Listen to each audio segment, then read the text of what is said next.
जब लाइफ हो out of control, होठों को करके गोल। हाय, मैं हूं प्रभात, मैं साइकोलॉजी स्टूडेंट। आज हम बात करेंगे ह्यूमर के बारे में, हास्य के बारे में, हंसी मजाक के बारे में, कि कैसे हम लोग इनका इस्तेमाल करते हैं एक डिफेंस मैकेनिज्म की तरह साइकोलॉजिकली। देखो, ह्यूमर ना काफी ज्यादा सोफिस्टिकेटेड साइकोलॉजिकल डिफेंस मैकेनिज्म है अपने आप में, क्योंकि ये सिर्फ एक चीज को बयान नहीं करता कि अच्छा एक इंसान को ना मन कर रहा है आज मजाक करने का। नहीं, बहुत सारी चीजें होती हैं। क्या पता कोई इंसान मजाक इसलिए कर रहा हो क्योंकि वो एंशियस फील कर रहा है, या फिर इसलिए कर रहा हो क्योंकि उसको शर्म आ रही है। क्या पता वो इसलिए कर रहा हो क्योंकि उसको दुख है अंदर। काफी सारी हम आजकल इंस्टाग्राम पे या फिर स्टोरीज वगैरह सुनते रहते हैं कि एक इंसान हंसी मजाक का इस्तेमाल करता है, ह्यूमर का या जोक्स का इस्तेमाल करता है अपने पेन को बाहर निकालने के लिए। देखो, एक और बात है कि ह्यूमर अपने आप में ही एक काफी मैच्योर साइकोलॉजिकल डिफेंस मैकेनिज्म है। एग्जांपल के लिए, मान लो तुम अपने दोस्त के साथ बैठे हो, तुम्हारा दोस्त कह रहा है यार तू तो बुद्धू है। अब आप सुनने के बाद आपका पहला रिस्पॉन्स क्या होगा? गुस्सा, कि यार तूने मुझे ऐसा कह दिया, या फिर क्यूरियसनेस कि यार इसने मुझे ऐसा क्यों किया, शॉक, है ना, ये सारे चल रहे होंगे। या डिनायल आ रखा होगा, काफी सारे चल रहे होते हैं हमारे दिमाग में डिफेंस मैकेनिज्म, तो उनमें से कोई एक चल रहा होगा। बट ह्यूमर के केस में थोड़ा डिफरेंस है। आप सामने वाले का ओपिनियन लेते हो, सुनते हो, प्रोसेस करते हो, उसका एक डेफिनेट आंसर बनाते हो, देन उसमें आप ह्यूमर ऐड करते हो। इससे होता क्या है कि आप जो डिफिकल्ट सिचुएशन है, जो आपको डिस्ट्रेस दे सकती थी, स्ट्रेस दे सकती थी, आप उसमें भी कुछ हंसी मजाक की चीजें ढूंढ लेते हो। मान लो उसने तुम्हें बोला कि यार तू तो बुद्धू है, आप कह रहे हो यार संगति का प्रभाव होगा, तेरे साथ रहूंगा तो बुद्धू तो होना ही है। आप ऐसे करके आपने क्या करा, उस सेम सिचुएशन को एक ह्यूमर बना दिया। क्योंकि ये सिंपली जैसे एक साइकोलॉजिकल डिफेंस मैकेनिज्म का बारे में बताऊं तो डिनायल होता है ना, सामने वाले को मना कर देते, वो कह रहा है कि तू बुद्धू है और कह रहा नहीं मैं नहीं, इट्स अ सिंपल डिनायल। लेकिन इस केस में तुम सामने वाले की बात को एक्नॉलेज कर रहे हो, अपने इमोशंस के थ्रू से प्रोसेस कर रहे हो, एंड देन उस चीज को क्रश करके फेंक देते हो। कितना बढ़िया है। लेकिन हम इसका इस्तेमाल करते क्यों हैं? काफी सारे केसेस में लोगों को वो इमोशनल रिलीफ देता है। किसी भी, मान लो उसके साथ कोई बुरी घटना घटी है, एंशियस फील कर रहा है, शर्म आ रही है, दुख है, तो वो सारी चीजें से ना बंदे को बाहर निकलना हो ना, तो वो ह्यूमर का इस्तेमाल करता है। इसलिए तो हम स्टैंड अप कॉमेडीज वगैरह देख रहे होते हैं। जब तुम्हारा दोस्त परेशान होता है, तुम उसको कहते हो ना जाके यार तू थोड़ा देर ना स्टैंड अप वगैरह देख, बस्सी को देख, अभिषेक उपमन्यु को देख, जाकिर खान को देख, वट जो भी तुम्हें सही लगता है तुम उसको देखो, and you feel very good about it, है ना, क्योंकि इसी तरीके तो इस्तेमाल हो रहा होता है। हम कई बार इसका इस्तेमाल कर रहे होते हैं दोस्त बनाने के लिए। मान लो कोई एक दोस्त है जो काफी फनी है, तुम देखो उसके आसपास हमेशा लोगों की भीड़ लगी रहती है कि यार ये जोक्स बड़े अच्छे मारता है, यार क्या कमबैक्स वगैरह मारता है, लोगों के दिमाग में चल रहा होता है। साथ ही साथ जो डिफिकल्ट सिचुएशन होती है, जहाँ पे सब लोग स्ट्रेस में बैठे हुए हैं, उस सिचुएशन को भी काफी लाइट बना के रख देता है, क्योंकि यार मजा आ रहा होता है ना। ऐसा इंसान है जो मस्त चीजें कर रहा है, जो मतलब मजाक कर रहा है, तो यार अच्छा लगता है। कुछ केसेस में क्या करते हैं हम, नेगेटिव अगर एक्सपीरियंसेस है हमारे किसी चीज को लेकर, तो हम उसमें रिफ्रेम करने का ट्राई करते हैं। हमारे साथ कुछ बुरा हुआ, कुछ नेगेटिव हुआ, हम उसको एक अलग नजरिए से देखते हैं कि यार ठीक है ऐसा ऐसा हुआ, लेकिन यार इस केस में कितना बेवकूफ था यार, उस इंसान ने क्या बेवकूफी करी। आप ऐसे करके ना क्या करो, फनी एलिमेंट ढूंढने का ट्राई करो, ताकि वो जो स्ट्रेस है आप उसको रिड्यूस कर सको। और कई बार हम अवॉइडेंस टैक्टिक की तरह भी इस्तेमाल कर रहे होते हैं, ताकि हम सीरियस कन्वर्सेशन को या फिर वल्नरेबल कन्वर्सेशन को, जहाँ पे हमें अपनी कमियां, खामियां, कमजोरी नजर आ सकती है, या फिर जहाँ पे हमें सीरियसनेस नजर आ सकती है, उसको भी अवॉइड करने के लिए करते हैं। कुछ लोग को आपने देखा होगा, जैसे ही उनसे सीरियस कन्वर्सेशन करने का ट्राई करो, वो सीधा मजाक करने लग जाते हैं, अरे यार क्या हो गया, ये हो गया, वो हो गया। बिकॉज या तो वल्नरेबल नहीं होंगे, और जब आप उसको कहोगे ना यार पता यार क्या हुआ, लाइफ में कुछ बुरा चल रहा है क्या, वो मजाक उड़ाना स्टार्ट कर देगा किसी और का या फिर अपना, किसी का भी। क्यों? वल्नरेबिलिटी नहीं चाहिए, है ना, वो कन्वर्सेशन नहीं करनी, या फिर हमें सीरियस कन्वर्सेशन नहीं करनी। इसके अलावा अगर हम देखिए अलग अलग साइकोलॉजिस्ट ने क्या कहा है इस चीज के ऊपर, तो पहले तो भाई सबके फेवरेट फ्रॉइड चचा, सिगमंड फ्रॉइड जी, जिन्होंने बहुत सारी बातें कही है, तो उन्होंने ह्यूमर के ऊपर भी कुछ कहा था। उन्होंने ह्यूमर को कहा था कि ये एक ना एक मैच्योर डिफेंस मैकेनिज्म है, जैसे मैंने स्टार्टिंग में बात करी, इन्होंने भी वही बोला था।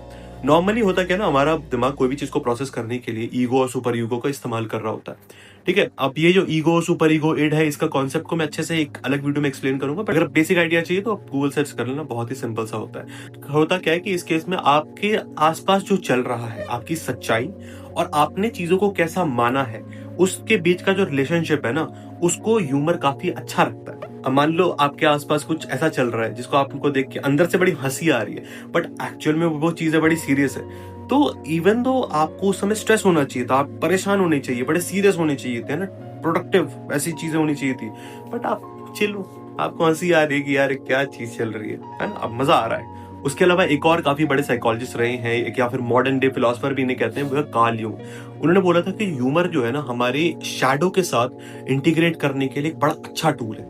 अब ये शैडो क्या है, मैंने पिछला जो एक वीडियो बनाया था जिसमें मैं सिंबॉलिक डेथ और रिबर्थ के बारे में बात कर रहा था, उसमें मैंने शैडो का कॉन्सेप्ट समझाया था।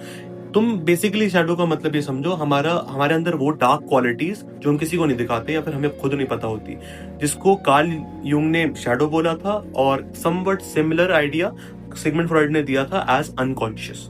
ठीक है, तो उन्होंने कहा कि हम ह्यूमर को एक बहुत ही अच्छा टूल की तरह इस्तेमाल कर सकते हैं अपने शैडो के साथ इंटीग्रेटेड रहने के लिए, या फिर अपनी हिडन इनसिक्योरिटीज को अच्छे से बाहर लाने के लिए, एक प्लेफुल वे में, एक मजेदार तरीके से, ताकि हमको ना बहुत तकलीफ भी ना हो कि यार हमारी ये बहुत ही खामियां है, ये हमारे अंदर प्रॉब्लम है, इनसिक्योरिटीज है ना, बड़ी दर्द हो रहा है उस सबको निकालते वक्त। नहीं, तुम मजे मजे में निकाल रहे हो कि यार अच्छा मैं तो ऐसा हूं, मैं तो वैसा हूं, निकाल लिया।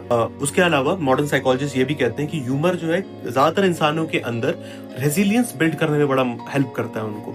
लेकिन अगर वो चीज हैबिचुअल होने लग गई है ना, कि बार बार कोई इंसान है जो सेल्फ डिग्रेडिंग थॉट्स बोल रहा है, फॉर एग्जाम्पल कोई इंसान है जो इसको दिक्कत है अपने रंग से लेकर, ठीक है, मान लो कोई इंसान है जो कह रहा है कि यार मैं काला हूं, और बार बार वो अपने काले होने के ऊपर जोक्स मारता रहता है, तो उससे उसकी इमोशनल ग्रोथ ब्लॉक हो सकती है। इसी से मैं नेक्स्ट पॉइंट पे आता हूँ कि कब ह्यूमर हेल्दी है ना, कि कब हमें अच्छे से अपने हंसी मजाक वगैरह करना चाहिए।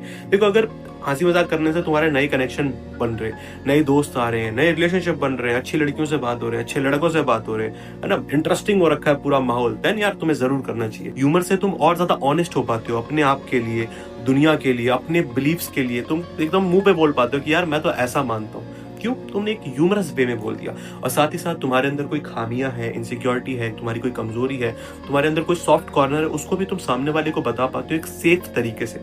लेकिन कब ये अनहेल्दी हो जाता है? जब तुम्हारा सरकाज़म कांस्टेंट हो जाए, तुम हर एक सिचुएशन में सिर्फ सरकाज़म का इस्तेमाल करो, हर एक सिचुएशन में तुम बस इसी चीज की बात करो कि ये देखिए कितनी फनी है, वो चीज कितनी फनी है, बार बार कर रहे हो, देन वो अनहेल्दी होना स्टार्ट हो जाता है। जब तुम खुद को डिप्रिशिएट कर रहे हो, मान लो कोई इंसान, इसको इनसिक्योरिटी है कि वो इंसान मोटा है या इंसान पतला है, वो इंसान की हाइट छोटी है, ये है वो है, कुछ भी है, और वो उसी के ऊपर जोक्स बना रहा है, सबके सामने कहता है यार मैं तो ऐसा हूँ, या तो मैं तो ऐसा हूँ, बार बार कर रहे हो, है ना। कई बार लोग ऐसा भी कर रहे होते हैं, हम सुनते भी हैं कि लोग अपने दर्द को जोक्स के पीछे छुपा रहे होते हैं। इस कारण से होता क्या है कि वो जितना उनके अंदर इमोशनल ग्रोथ होनी चाहिए थी या हीलिंग होनी चाहिए थी, वो हो नहीं पाती है। क्योंकि कई बार क्या करते हैं लोग, सफरिंग और स्ट्रेंथ के बीच में एक ब्रिज बनाते हैं जिसको ह्यूमर कहते हैं, जो कि काम भी करता है, लेकिन कुछ लोग उसका इस्तेमाल करते हैं एक दीवार की तरह। वो दीवार के पीछे छुप जाते हैं, वो हीलिंग नहीं करना चाहते, वो ये नहीं सोचते यार कि मैं अभी सफर कर रहा हूँ, मैं स्ट्रेंथ की तरफ जाना चाहता हूँ, नहीं, वो सोचते हैं यार मेरे को यहाँ छुपा लो, ये मजाक के नीचे मैं छुपना चाहता हूँ। लेकिन ये पता कैसे करें कि कब हम ह्यूमर को इस्तेमाल कर रहे हैं एक डिफेंस मैकेनिज्म की तरह? देखो, आइडेंटिफाई करना काफी आसान होता है कि पहला तो खुद से सवाल करो।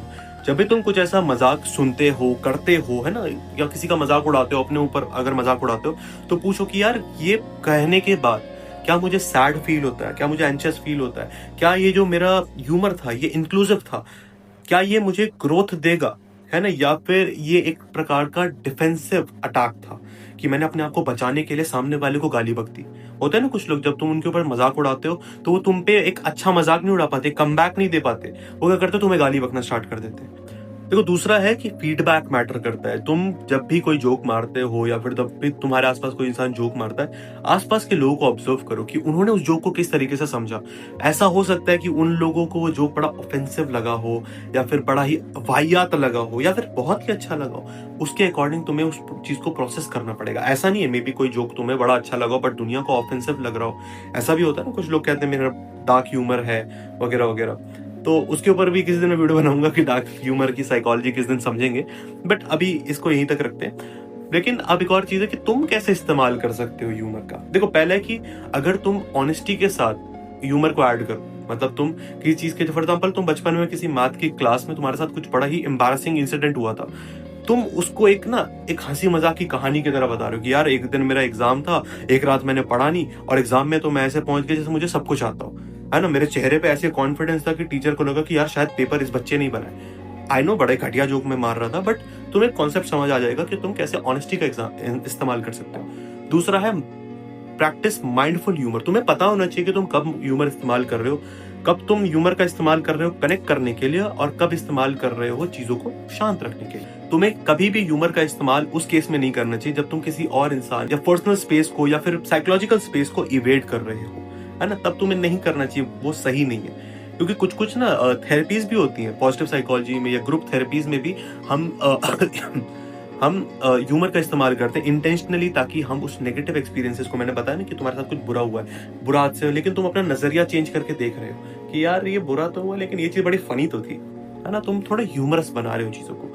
हमारे भारतीय सोसाइटी में ह्यूमर हमेशा से काफी एक इंटीग्रल पार्ट रहा है, चाहे वो फैमिलीज में हो, फ्रेंड्स में हो, हमारी मूवीज में तो भरे पड़े हैं, है ना, हंसी मजाक वाले किरदार भरे पड़े हैं। लेकिन एट द सेम टाइम हमें ये भी समझना पड़ेगा कि कब हमें अच्छे से इस्तेमाल करना चाहिए, कब नहीं करना चाहिए, क्या बोलना चाहिए, क्या नहीं बोलना चाहिए। कई बार पेरेंट्स क्या करते हैं कि कोई उनका बच्चा है और कोई रिश्तेदार वगैरह आए होते हैं, तो उस बच्चे की कोई एम्बैरेसिंग कहानी या उसके सीक्रेट्स उस रिश्तेदार के सामने बता देते हैं, जो कि उन्हें नहीं बतानी चाहिए। प्राइवेसी इन्वेजन हो रही है, बट वो बता देते हैं ताकि कुछ हंसी आ जाए। एंड चलो ठीक है, अब उन्हें तो हम नहीं बदल सकते, बट हम तो खुद को बदल सकते हैं ना, कि हम किसी और इंसान की इन्फॉर्मेशन का इस्तेमाल नहीं करेंगे जब तक हमारे पास उस इंसान की परमिशन ना हो। सो आज की वीडियो के लिए बस इतना ही। मिलता हूँ किसी और दिन किसी और साइकोलॉजिकल कॉन्सेप्ट के साथ। अगर ये वीडियो अच्छा लगा तो लाइक जरूर करना, और साथ में अगर कोई सजेशन हो तो कमेंट जरूर करना। मैं कमेंट सारे पढ़ता हूँ क्योंकि आते ही इतने कम है यार बट कोई नहीं, बाय।